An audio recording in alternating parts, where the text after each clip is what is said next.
Hey guys, it's the Deku King here, and today I'm bringing you guys something completely different than what I normally bring you guys. Yes, that's right, I'm going to be bringing you a completely new series that isn't even Minecraft or anything like that. No, this is Don't Starve, a very interesting take on the survival sandbox genre, but you could even consider this game a part of the horror genre. Yes, that's right guys, kind of interesting, kind of cool, and I really enjoy this game. I've owned this game for about a year now, but I never really, have showed you guys it. I haven't really played recently and for a while now, until very recently when I just started playing the newly released multiplayer.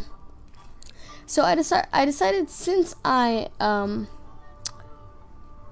been playing multiplayer recently, I would go ahead and show you guys the survival mode, do a little series of it. Now, this series will not last forever for one reason. You only have one life. That is it. It kind of takes a part of the roguelike genre as well, since you do only have one life. There are some exceptions into that, but and if we get into that, I will definitely tell you guys about it, but if not, that is okay too. Now, you guys may be wondering, wait, you already have one series going that where you only have one life with your UHC series with Minecraft. I answer you, not anymore. If you go ahead and check on my channel, I've already deleted the first video of that series, which I only have one video up. Now, since I only have one video up, I decided to delete it because, honestly, I'm not having very much fun with that series, and I'm only doing YouTube for the fun. I'm not doing it for money. Obviously, I only have 24 subscribers as the recording of this video, or anything like that, and I thought I might as well broaden my horizons with the amount of games I play by adding a whole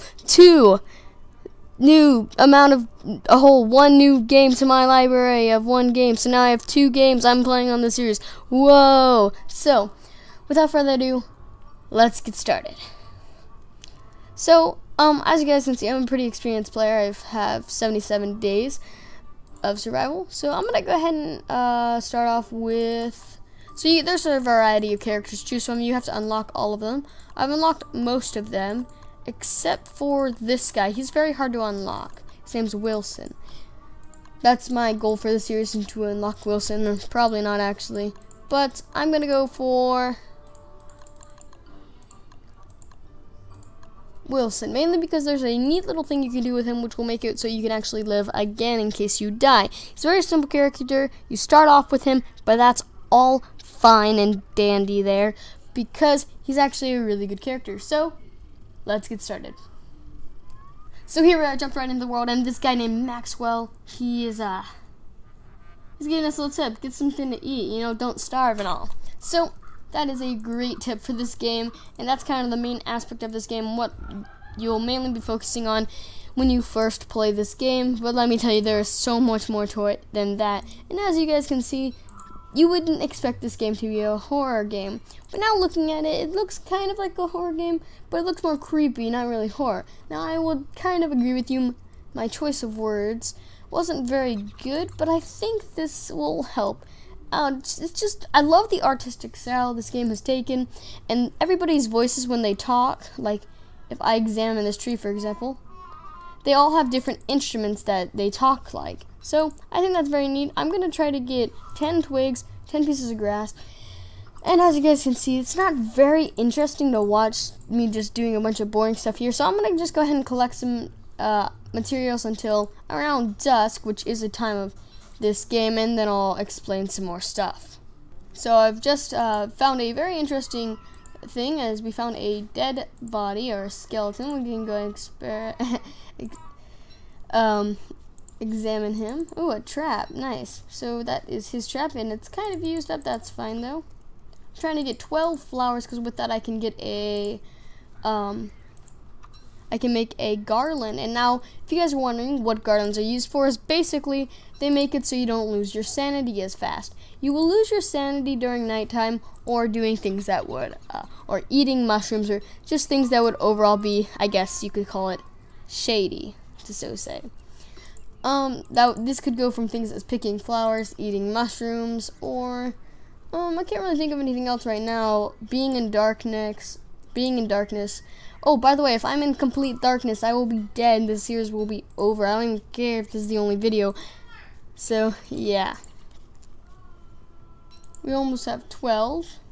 So, as you guys can see, I don't have much food. That's the cool thing about this game, is that it will start you off with some food with carrots and things like that, but you will have to get more later on in the game. So I'm gonna collect some more stuff and we'll continue on later. So I left for a second. Turns out the cat unpaused my game, so it is now dusk.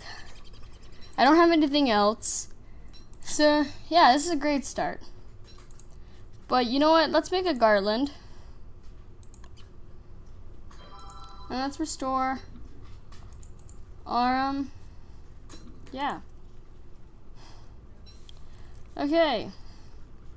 Need one more thing of grass. There we go. Now I'm gonna make what I wanted to make. And then this. And now we're gonna chop down this tree. Not this. This tree. So I can make a fire. And then we will continue on. So nothing scary really happens in the night unless you aren't prepared. Here we go. Let me go ahead and build this, place it.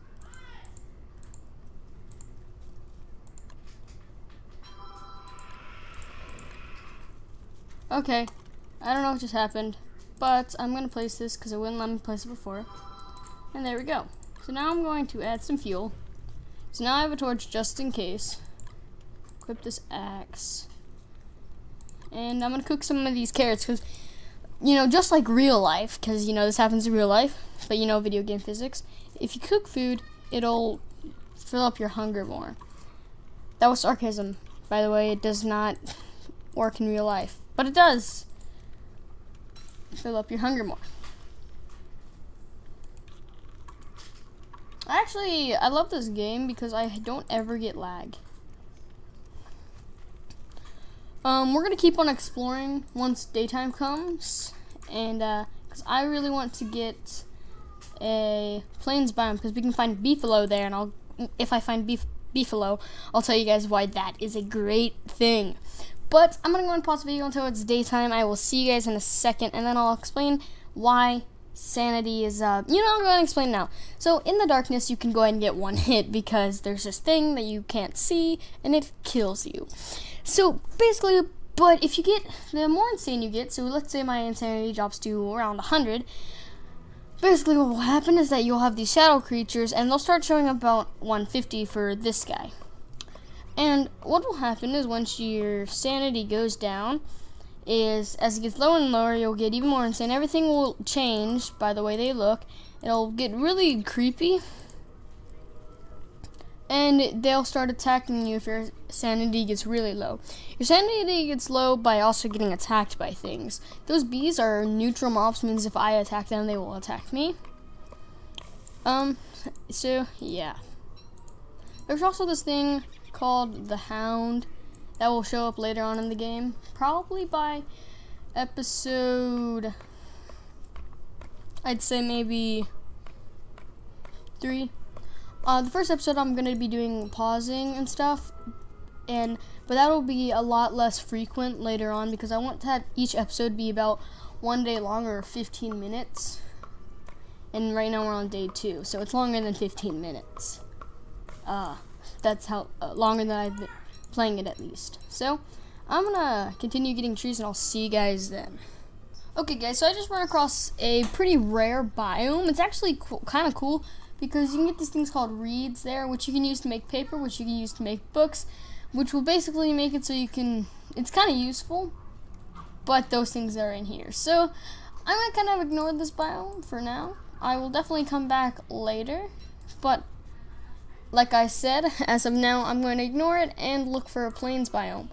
But it is kept in my overall map, so that'll definitely be useful later on. Right now, I'm actually just walking around trying to find a perfect place to put a home, while also getting berries, carrots, and things like that. So I'm going to go ahead and continue on, and oh, rock. You know what, never mind. Let's go ahead and mine some rocks. This will be useful to make a permanent base later on. I'm not going to pick up the night tree because it's mainly useless until really later on in the game, and it's really easy to get once you find a rock biome. Right now we do not need a rock biome. Right now I want to find a plains biome, and then we'll probably find a rock biome next episode. I don't really know what to call it. Oh my gosh, I cannot speak. Plains, grasslands. I don't really know, but yeah. So I'm gonna keep exploring, gathering up some more materials, and oh, never mind, I found one. So now in this plains biome, I'm looking for these things called beefalo. Beefalo are really useful because they poop. Not even joking. Basically, you can use their poop to make a farm, and you can use it to make a farm, and it's really useful because then it'll have a permanent source of food, which is great to have. Especially early on in the game, but later on in the game you'll already have a permanent source of food. So I'm gonna make my base not where the beefalo live, because there's this thing called beefalo breeding season, I guess you could call it, and that's basically where beefalo, have children, and they will attack anything near it. Oh my gosh, and a spider den. Spider dens will be useful because you can make things that'll heal you out of it. Can't find it right as of right now, but you can make things that'll basically heal you, and their silk is very useful. I will definitely use that. Oh, and there's some beefalo. So I'm gonna set up my. Oh, is that just one? I'm gonna keep searching around actually. Oh, there's some more. So that's a nice little group of them. So I'm gonna go ahead and set up, next to a beehive as well. That's good. So I'm gonna set up my base right about here. So I'm gonna go ahead and build a fire pit. And we can't really do much, but I will definitely cook some food. But I can't make a farm or anything because I do not have any gold, which we will probably get on to the next episode. But as of right now, we kind of have all the materials and stuff that we need, and I think this has been a pretty successful episode. So I hope you guys have enjoyed as much as I have. Hope you guys have a fantastic day. Thank you guys for sticking with me to the end of this episode, and I'll see you guys next time. Goodbye.